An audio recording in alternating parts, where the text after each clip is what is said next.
Well, hello, my friends, and welcome back to CWK Live every Tuesday night at 7 o'clock p.m. Central Standard Time. I'm your host, Dan Sarah, thrilled to be talking Star Wars with each and every one of you. Let's welcome in our friends. Minta, this is the way. It's CWK Day. Minta, great Facebook profile picture there. That's a lot of fun. A very festive image. Ross is here. He says, CWK Live now with more Andor. Hi, friends. You know what?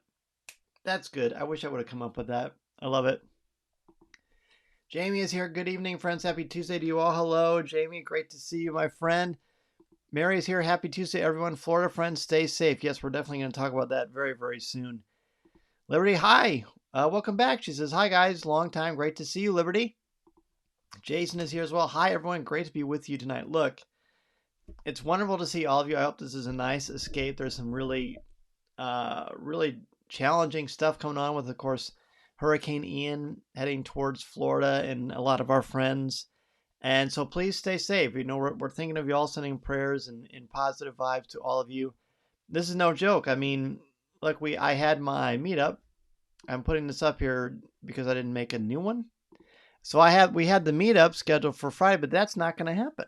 It is canceled. So that is no longer. So I believe I've contacted everybody who told me that they were going to be there. But there is no meetup this week. In fact, we canceled my birthday trip to Walt Disney World, and we postponed it to later in the year because you can't take chances with stuff like this. So please, everybody who's out there, stay safe. Looking at you, Blake, I know you're a Floridian. Hopefully the hurricane passes you by and you don't have to deal with that. I wish no one had to deal with it. I wish no one had to deal with it. In the meantime, I hope this little show of ours can give everybody a nice escape from that, and I hope that everybody is taking shelter or evacuating or whatever you need to do to keep you and your family safe. We are definitely thinking of you. All right, let's use this show as an escape. Hopefully put a smile on your faces tonight. What a show. Hello everybody joining us now. On tonight's show, we're going to do a special show, top 10 moments from episode 1 to 3 of Andor. That's right, top 10 moments. Normally do a top 5, but because there are so many episodes that dropped, 10, there were 3 episodes, and I knew it would be impossible to do 3 live shows covering each one, even though they all certainly have enough amazing stuff in there that deserves and warrants it. I thought, why don't we just do a blockbuster top 10? And one of you last week recommended this, and it was a great one. It's a great recommendation. So we're definitely going to do that. Ross says, be safe, Blake. Sorry trip was interrupted or impacted. Well, thanks, man. I appreciate it. You know what? At least I get to reschedule, and it's not an ideal situation, of course, but it's way more challenging for everybody else who's directly in the storm's path. And, I just couldn't rationalize Deanna and I flying there. And of course, today all the airport closed, so it definitely would have been a problem. Blake says, us Floridians are crazy. We were more scared of losing internet for a day than the hurricane. Blake always has the best perspective. Ross says, something I learned this week. Liberty worked at the movie theater where I saw Return of the Jedi on opening night in Ocean City, Maryland in 1983. Well, how did you all figure that out? That's amazing. That's super cool. I love that. That's so much fun. All right, we got a long show. We're not even going to do what's brewing tonight. We're just going to jump right into it. Top 5 moments from Andor, episodes 1 to 3. So these 3 episodes are really something else. Episodes 1 through 3 of Andor. Lori says, I'll celebrate Sunday at Disneyland for you. It's my birthday soon as well. Well, great, Lori. Happy birthday to you. What day is your actual birthday? Is it on Sunday? Because we'll certainly wish you a happy birthday. Mine is on Friday. Mine is on Friday of this week. And it's a big one for me. It is a big birthday. Guess how old I'm going to be. Some of you probably already know. I may have already said it, but I'm going to be 50, which is crazy. But hey, that's okay, man. I'm just warming up. I'm just getting ready. I got a lot more fun things to do in the world. Lori's birthday is October 8th. Well, awesome, Lori. We will keep that in mind, my friend. All right, so I didn't make a top 10 I made a top 10. That's not true. I didn't make like an image for each of my individuals. I did one for 5 through 1 like I always do, but for 10 through 6, I'm just going to kind of go through them as we go through them. I got some water because I know there's going to be a lot of talking tonight, and that's great because there is a lot to talk about. So let's do it. Let's get a drum roll here. We're going to go through the top 10 moments from the first 3 episodes of Andor. So let's go with number 10. Let's see. Number 10 for me is, I wrote down the music. Look, the music in Star Wars is so important because it tells a story. We know that because of the great John Williams and all the other composers who've worked on Star Wars and left their indelible marks on it. But the music for this really sets a very sort of a melancholy, dreary tone with moments of thoughtful reflection. It's very haunting, much like Cassian's psyche, and it really adds to the mythos and the mystique of this. So that's number 10 for me, is the music. Again, I don't have like a listing of 10 through 6 because I just wanted to talk about it, and I didn't want to make a new template, quite honestly, for the other ones. So Lori is October 8th, and she will be 65. Well, you don't look it, my friend. That's awesome. Good for you. Blake says, I still haven't watched anything past episode 1. I have a top 2. Well, okay. I think you're going to really like episode 3, Blake. I really do.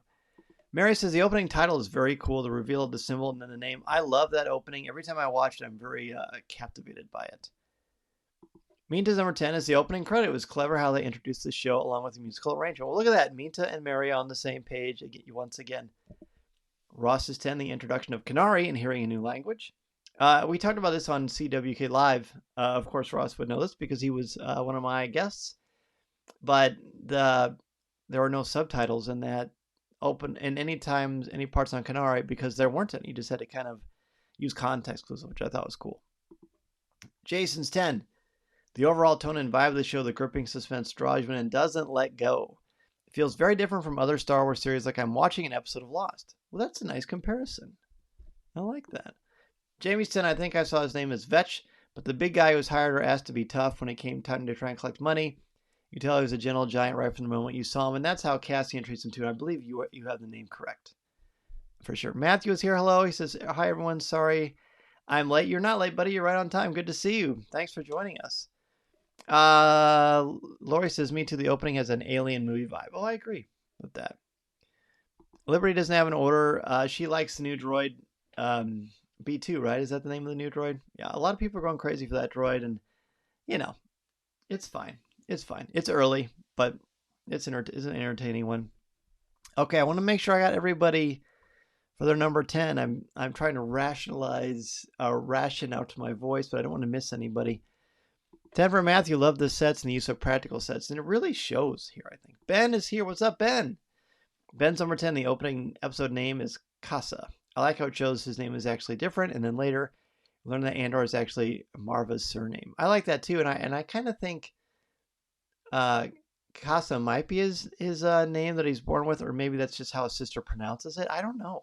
And maybe they clarified that and I missed it, but good call, Ben. That's cool. All right, let's go to number 9. Number 9 for me is another very general one. I just put Henry Gilroy. The writing on this is sublime. I mean, it's not sublime as far as the tone or what's going on, but the character development here is so good. Like, this is a really powerful example of making dynamic characters. Not character, but characters. There are a lot of interesting characters with layers to them and duality. And that's both from the Imperial side and the Imperial point of view, or the I want to be an Imperial point of view, and the future rebels and the people of Ferrix. And of course I teach writing and I love good literature, as you all do, but I really admire Henry Gilroy's ability to craft narrative and dialogue, and it's fascinating. It reminds me of, let's see, who's the guy who wrote Social Network and did The West Wing? I can't think of his name. I can picture him. What is his name? I know somebody here can chime in and let me know, but he's just so good at dialogue. And this reminds Henry Gilroy's work here on Andor so far reminds me of that. Minta's number 9. Learning about Canary and hearing a new language. Very good. Aaron Sorkin, that's it. Yes, it was at the tip of my tongue. Thank you. Ross's number 9 is blue noodles. Pablo jokingly put a recipe on Twitter, which was pretty funny for those. Matthew's on the continuing Star Wars theme of found family, and it's a little bit more tricky to find here, but it is there. It is there, and I hope we see more of that as time goes on. Mary's number 9 is the music is great. Each episode ending has a different music or a very little at all. It is haunting. Yes, extremely. Make for a great soundtrack, I think. Now for Jason, the opening title sequence. Jason also liked that one a lot, which is cool. Really puts you in the frame of mind of what you're about to see. I agree with you. I very much agree with you. Liberty's next one is the opening sequence. Is really interesting. I didn't realize it was the opening. I thought it was a scene. Very cool. Yes, very cool indeed. I liked how everybody's bringing up the music in the opening. Number 9 for Ben is B, the droid. I love his stutter, his power issue that makes it difficult to even tell lies. Oh, good catch.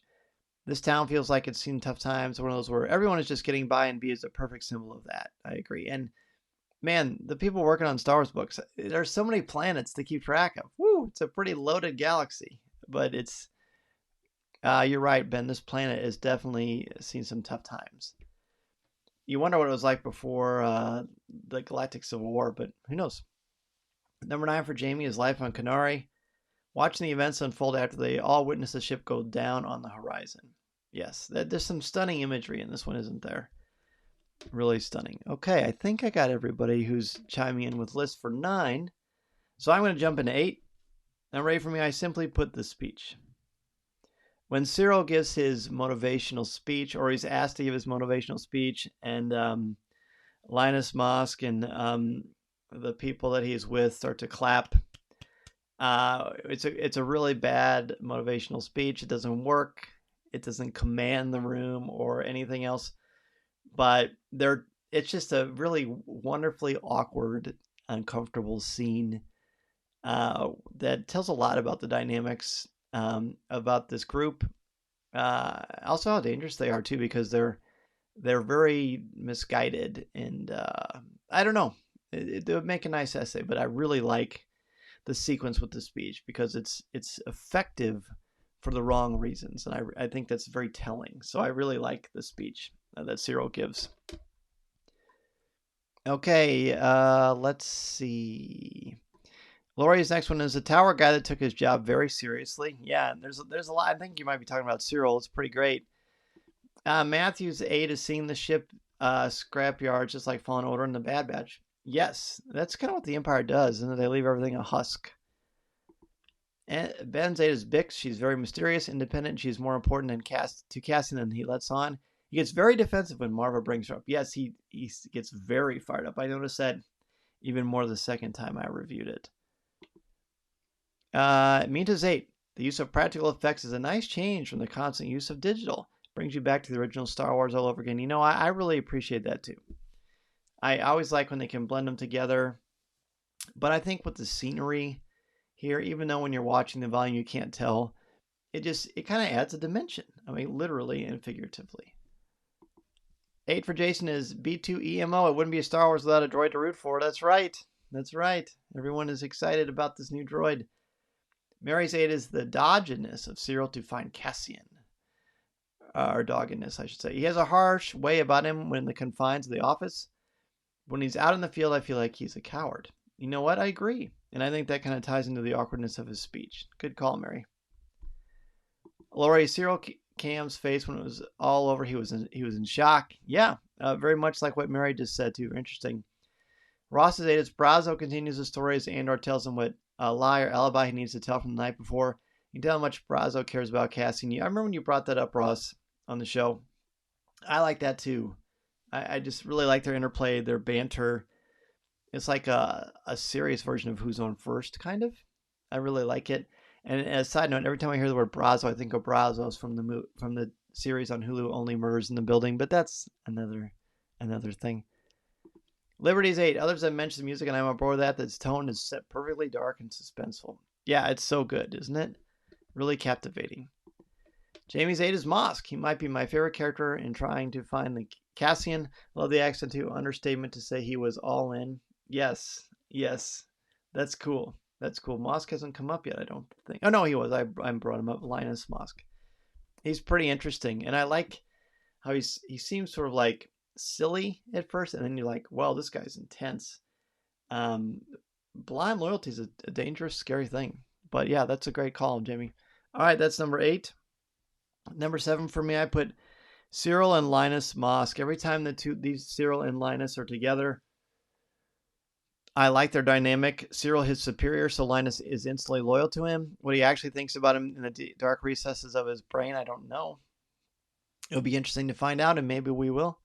But I really like when these two are on screen together because they have the same vision for the galaxy, but they're just very different people.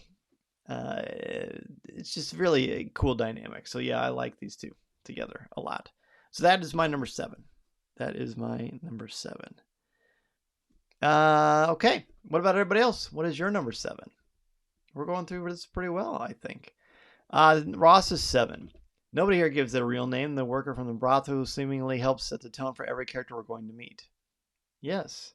Yeah, I talked a lot about the this first 3 episodes and how much I really like it, and I like it even more the more I see it. But how much I do sort of lament, not sort of, I very much lament that I can't watch it with my youngest. Through no fault of anybody's, but I'm not just not going to expose them to a show with brothels. I'm not. I don't care if it's Star Wars or not. And again, as an adult, I think the show's brilliant, and I can't wait for it. And I'm just so in awe of all of it. But I am a little. It is unfortunate I can't show it to Mason when he gets older. Yes, but I think that's just an honest parent take.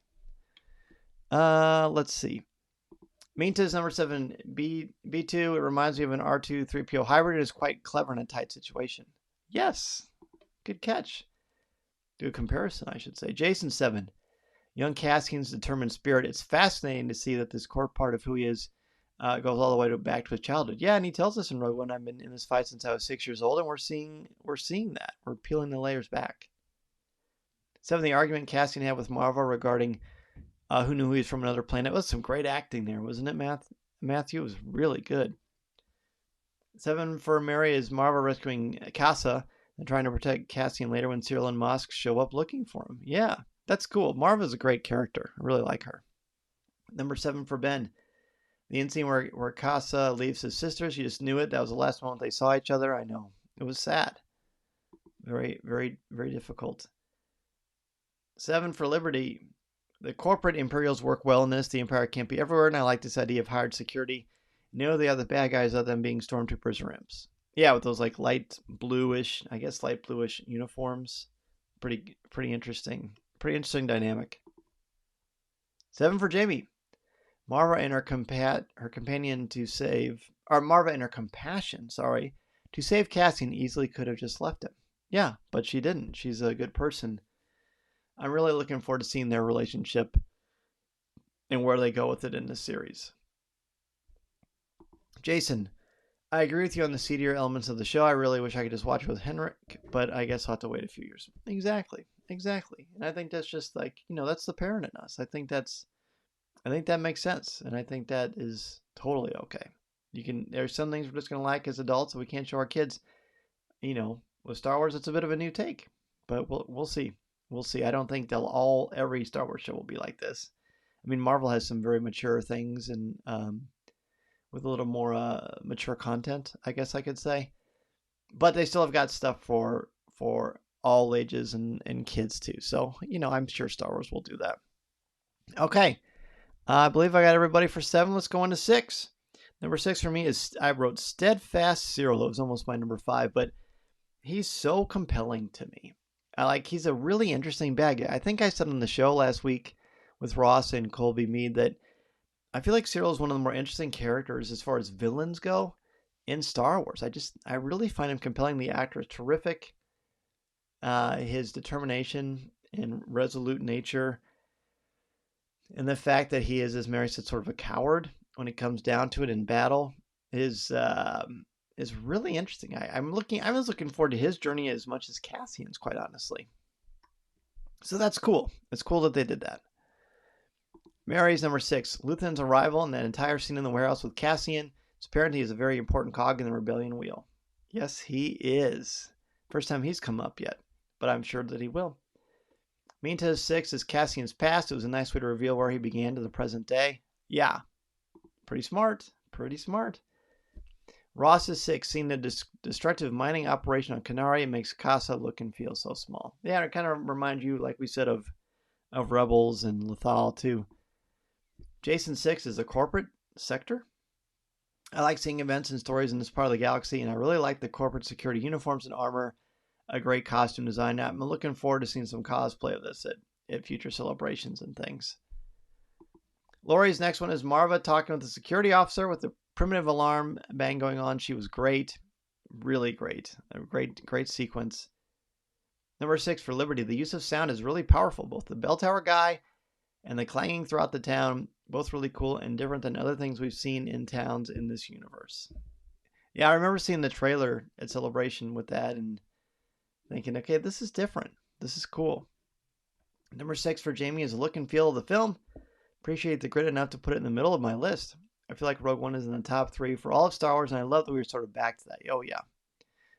I'm. It's cool how many people have been like, you know what, Rogue One's my favorite Star Wars movie. So this is obviously going to make them happy. Ben 6 is Kassa seeing his own reflection. He just seems so overwhelmed by all this new stuff, and seeing his own reflection was too much. That's true. It's very true. Very powerful sequence. Matthew's number 6 is Sergeant Kostek. He's so gung-ho and willing to cover up Cyril's shortcomings. Yes. Yeah. Definitely. Let's see. Anybody else that I missed for 6? Mary's got it. I think I've got everybody. Again, if you join us, or your internet was slow, or you were typing a different way, or whatever, it doesn't matter. You can put these in anytime. Then after the show, I'll post them on Facebook where people can chime in their top 5 or top 10, just like Jamie did last week with the Light and Magic finale that we talked about. And I love that. Thanks for doing that again, Jamie. So whether you catch us live, at 7 o'clock p.m. Central Standard Time on Tuesdays, or you watch the show later on Coffee with Kenobi's Facebook page or on our YouTube channel, you're always welcome to comment, and we very much welcome that for sure. And of course, the audio feed that I share as well. Let's see. I think that's everybody. Okay, so let's go into, now we're in our top 5s. Now we're in the where we normally are. Number 5 for me, I put drums. When the town crier slash timekeeper, I don't really know what his official name is, but when those drums hit, there's 2 sequences where it happens. And Marva talks about what that means when they stop. Just really, really well executed and paced, and the sound is so clear and loud and very strong and expressive. It's a beautiful way to tell stories with percussion and add drama and tension. I loved it. I think it's just so great. So great. Number 5 for Mary is Bix is going to be an interesting character. It's obvious there's a strong past relationship with Cassian. She seems to have moved on, but as Cassian? That's a good question. I feel like Cassian is so distracted by what is eating at his soul that I think he has, but I don't know. That'd be interesting to see what happens for sure. And things are, of course, a lot more challenging now with what happens in episode 3. Minta says Marva is her 5. She saved him from the Imperials and raised him as her own. Nice to see another good example of a good parent in Star Wars.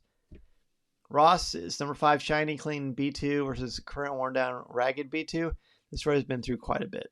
Yes, and I'm sure we will see kind of where that is for sure. Ben's 5, all the Canary scenes in their language. I really like that they didn't include subtitles. Me too. It showed that this is such an unknown group that no one knows their language. It makes you wonder, does C-3PO know it? Oh, I bet he does. But that's a good question. Jason's 5 is Nicholas Bertel's musical score and how essential it is to the story. Yes, thank you for including the composer.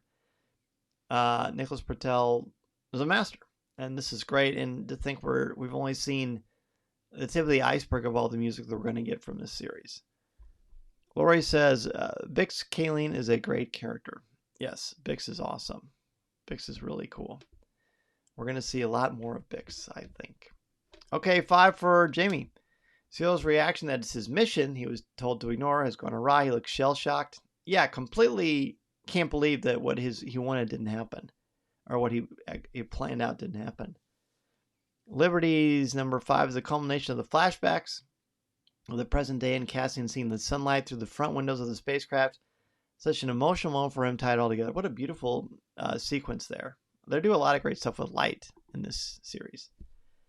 Matthew's 5 is Cyril. I think he makes a great antagonist. He's so blinded by his own glory that nothing else matters. He's so interested in making his way up the corporate ladder, but when things go wrong on the planet, he doesn't know what to do. His shortcomings are revealed. Love to see where he goes next. It's going to be fun. Or maybe it won't be fun, but it's definitely going to be compelling. All right, let's go to number 4. 4 for me is Pre-Mor versus Ferrix. Episode 3 is very much the climax of the first 3 episodes. And when the troop, the wannabe Imperials of Pre-Mor head to Ferrix and the drums stop and the people of Ferrix are not afraid or intimidated by what's going on, they fight. And of course it doesn't go well, but it's very moving. Again, beautifully plotted, beautifully paced. And Tom and I were actually talking about this today at school. But if you don't have 1 and 2, then the power of 3 doesn't hit you. So that pacing is so critical to unraveling episode 3. It's brilliant. Absolutely brilliant. Let's see. Jamie's 4 is B2.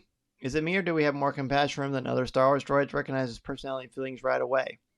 I don't know. That's interesting. It's an interesting idea. What do other people think of B2? I'm not sold yet, but I usually take a while to warm up to new droids. Minta's 4 Bix. She has similar goals like Cassian. It'll be interesting to see where her journey takes her. Yes, it will. Jason's 4. Supporting character that I'm instantly invested in, such as Sergeant Mosk, Bix, and Marva. Yeah, again, all these characters are so rich. There's a lot of layers to them. Lori, I like the scene in which the security ship was tethered when he tried to chase Cassian and Lucan. Yeah, that was very suspenseful. I like that too. Matthew's 4 is the drums. Now they play such an important role in the town. Start the day, end the day, and danger. That's right. Mary's 4, Cassian and B2's relationship. It is obvious they care deeply for one another.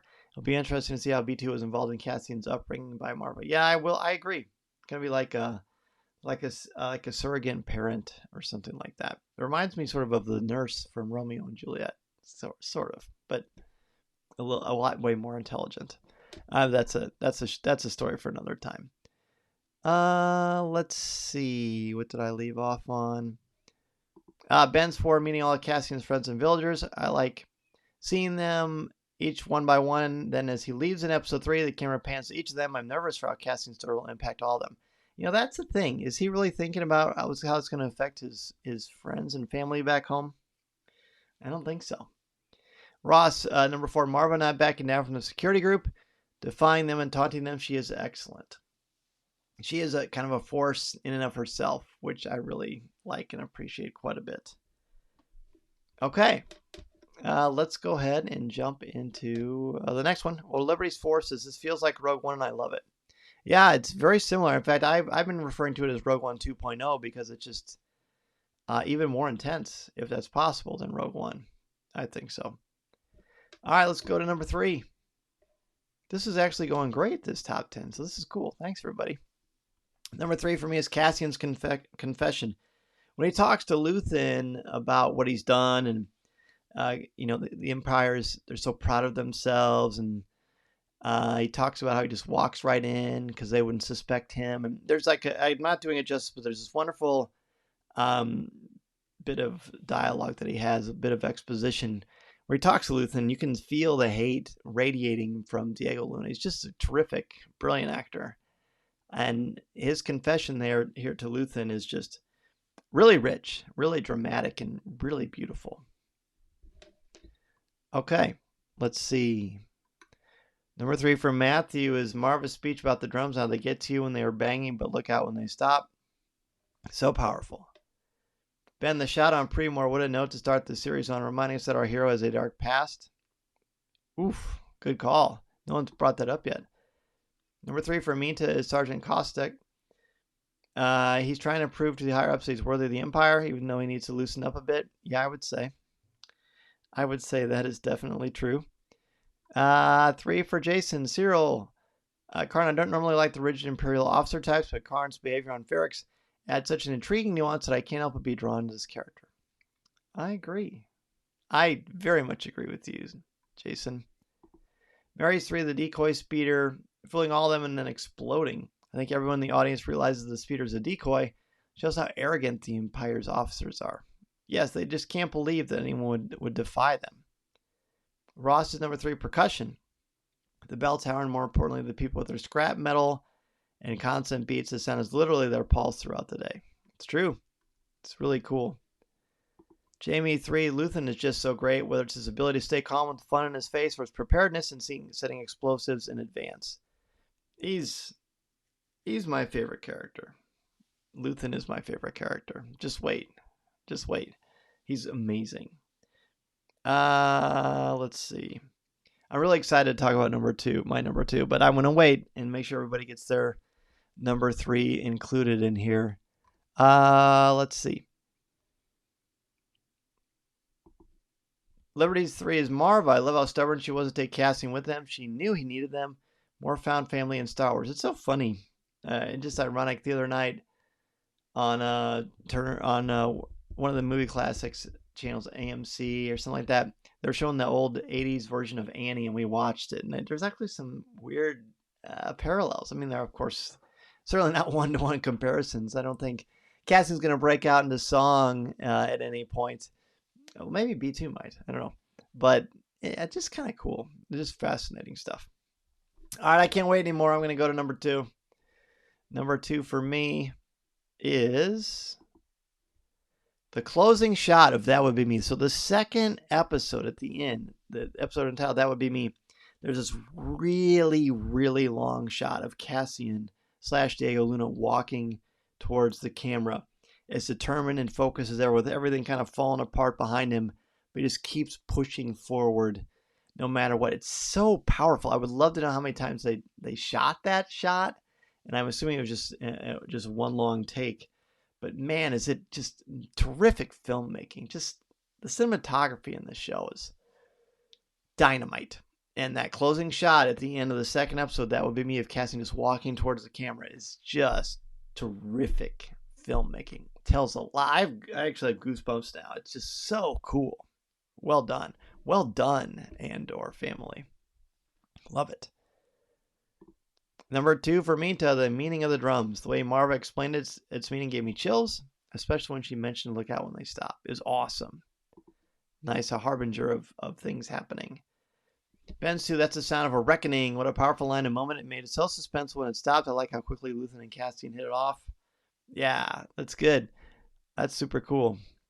You almost got a 2 for 1 there, Ben. Very well done. Matthew's 2, Marva finding Kassa on the Republic ship and rescuing him from the pending arrival of the Republic. And now they know what to do with him. Yeah, I'm glad. I haven't really brought up the flashbacks, but I think they're a very important aspect of this. Mary's 2, the clanging through the town by the townspeople as a warning to everyone. There are no sequences. The practical effects are so obvious it makes us really feel a part of those worlds. I forgot about that. How they're all ringing their bells, kind of passing along the information. Really neat. Ross, the conflict and tension in everyone. It feels like everyone thinks twice about everything. It just builds and builds the brooding tension. This is a masterclass in building tension in a sequence. Maybe as well done as we've ever seen in Star Wars, I think. Again, it doesn't happen without the pacing of the first 2 episodes, to me. Jason's 2, Luthen giving Cassian lessons on how to be an effective spy and rebel. You got it, Jason. That is the big word. Liberty's 2, Bix is a character with great depth, another great strong female character, great acting and character. Yeah, she's cool.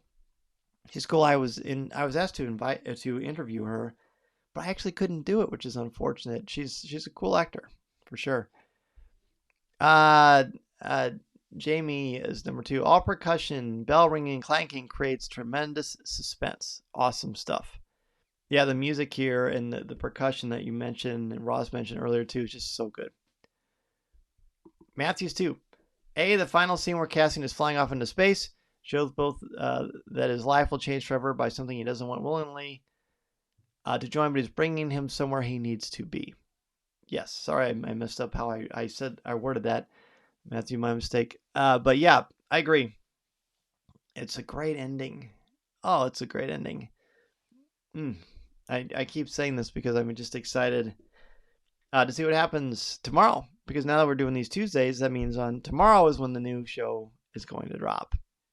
And we're just getting one episode tomorrow. I'm not sure if everybody knew that or not. But yeah, they announced that. They announced that way before the show dropped. But yeah, tomorrow, from here on out, it's just one episode a night. But now, we started this episode with percussions and a drum roll.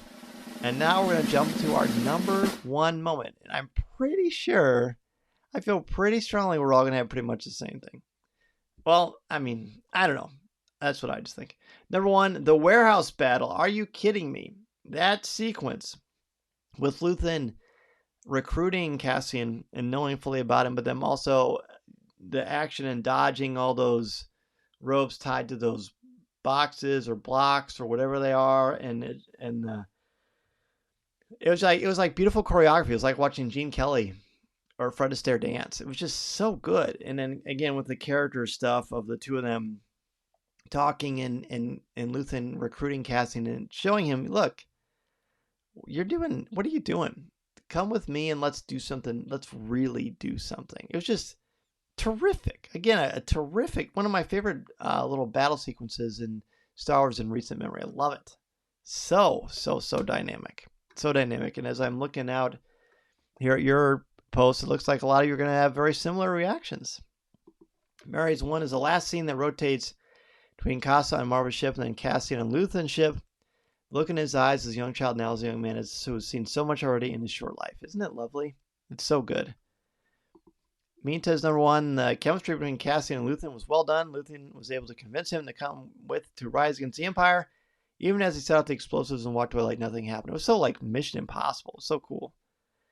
Jason's number one, the screen presence and acting of Diego Luna and Stellan Skarsgård, especially in episode 3 when the action and the plotline really started gaining momentum. Yeah, it's just so good. I remember watching that for the first time thinking, okay, people are going to go nuts. This is great. Ben's number one is like my number 2. Oh, no, sorry. Close. It's a closing shot, though, of episode 3. The flashback mixed with the current day. Cassian is being whisked away, and again, to somewhere he doesn't want to go, but where he needs to be. So I like how you worded that. Ross is number 1. Cassian and Luthen during their initial encounter. I expect it to get even better and more complicated as Luthen attempts to tame the wild horse. What a great way to describe it. Well done, sir. Matthew's number 1. The whole scene of Cassian and Luthen meet, it was insane. Just brilliant. Absolutely brilliant. Number 1 for Liberty is Luthen is phenomenally so steady and calculated. The beginning of the rebellion is in great hands. Yes. Jamie's 1. Chains and blocks. There needs to be a video game that simulates this. I'm sure there will. Well, I don't know. I mean, I hope there will, but I can just see it in Lego, or like in a real video game. As far as like, I shouldn't say a real because the Lego ones are terrific, but just like where it's like like Jedi Fallen Order, that kind of stuff. Ben says, Matt, you and I picked up the same thing. Nice, that's fun. And Matt, you says, so well edited and shot. Yeah, it's so good. Well, look at this. We pulled off a top 10 and we did it in 40 minutes. Bravo! I'm gonna give it. We deserve some applause. Congratulations. Nice job, everybody. A great thing about this is we're able to dive into a lot of the first 3 episodes of Andor, but from different perspectives and angles. And again, that is the beauty of the Coffee with Kenobi family.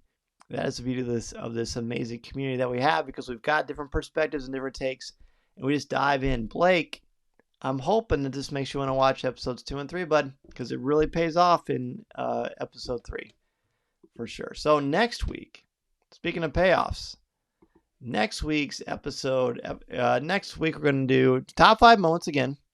Top 5 moments from Andor episode 4. Again, it's going to be next Tuesday like we've been doing. Your top 5 moments from Andor episode 4. It's going to be fun. I've got a feeling you're really going to enjoy episode 4 for sure. All right, let's go ahead and jump into Ask Dan Z.